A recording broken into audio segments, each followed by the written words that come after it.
Hey there, it's CJ Miller, the Impetuous Chef. I guess my thumb slipped. I ended the video too soon.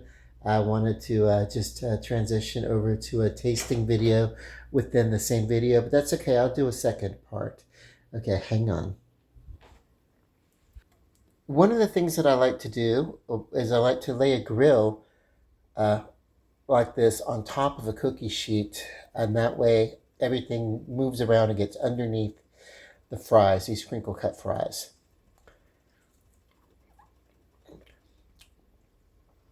I just followed the recipe on the bag. I did not prepare a seasoning to put over them because I'm going to use the same spicy mayonnaise uh, in this sauce that I made. This is a spicy mayonnaise that came right out of the bottle onto the chicken, and then the chicken went right into this pan, and it is just about ready for me to take out. So I'm going to pause this video while I do that. Hang tight. I'll see you after the click. Here, you can see that there is a really good crispiness starting to happen on this chicken. I did decide to give it one more turn. I'm going to leave it for about 5 more minutes. I'll see you after the click in 5 minutes. And this will be ready, and we'll move on to the next part. Okay, so here I have removed the chicken, and like I said, I had put it in this little cutoff, 12 pack of soda, the box, and basically I'm going to move it out of the way. I'm going to come back. I'm going to do the next part of this recipe. Super simple.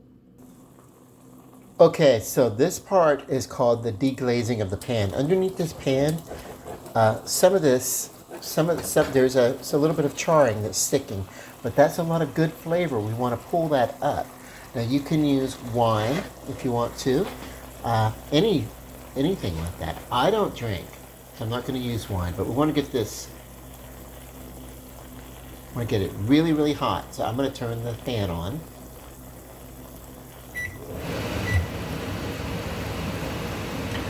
I think I'm going to turn it on high. I'm going to be silent. I'm just going to pour tap water from a cup in here, and it's going to release that from the pan. As it boils up, it's going to release all that goodness.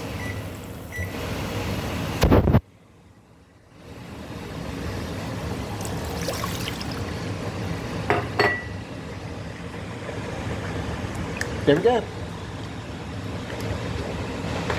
This not only will create a really delicious sauce that you can use as it's releasing from the bottom of the pan, but it's also going to make your pan easier to clean, as this is supposed to be non-stick cookware. But come on now.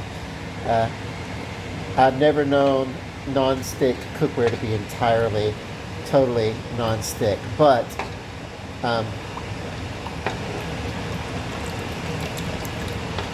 yay. And so we'll just let this come up to a simmer, and then it can be a really good sauce to pour over the chicken as it's on the plate. And hang on, we'll do a plating up.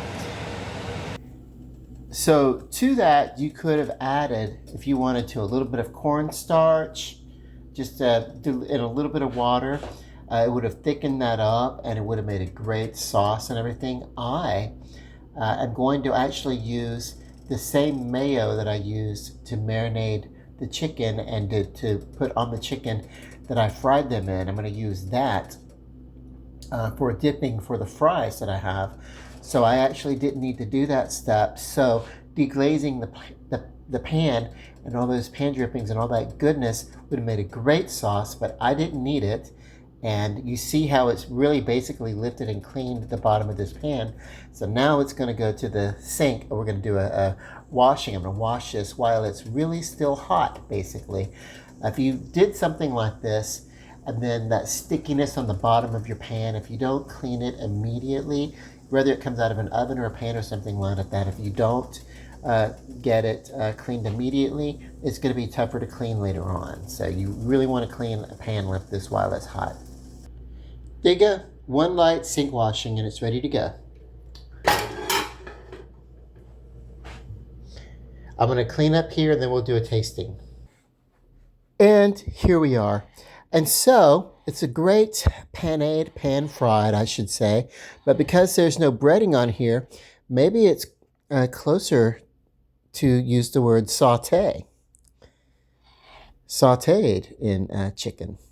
Pan-fried would imply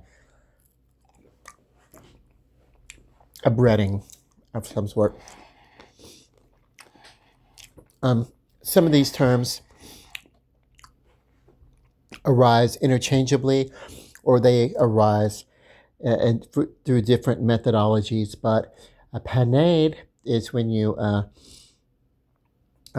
bread something and then fry it, breadcrumbs or something like that. So the step that's not here would be the breadcrumb. So drink of choice, Coke Zero.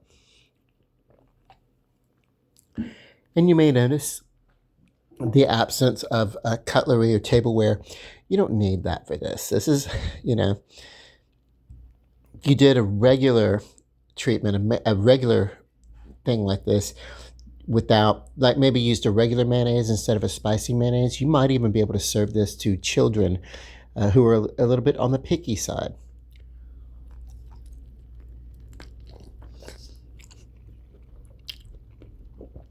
Look how delicious all that is underneath the bone. For you people that don't like eating chicken off the bone, I'm so sorry. I mean no offense.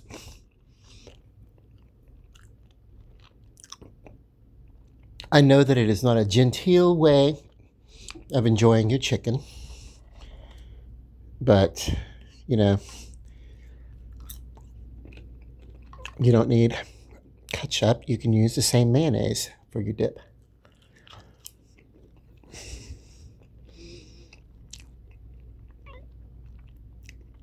Very delicious. Okay, everybody. Love and light. Peace. God bless.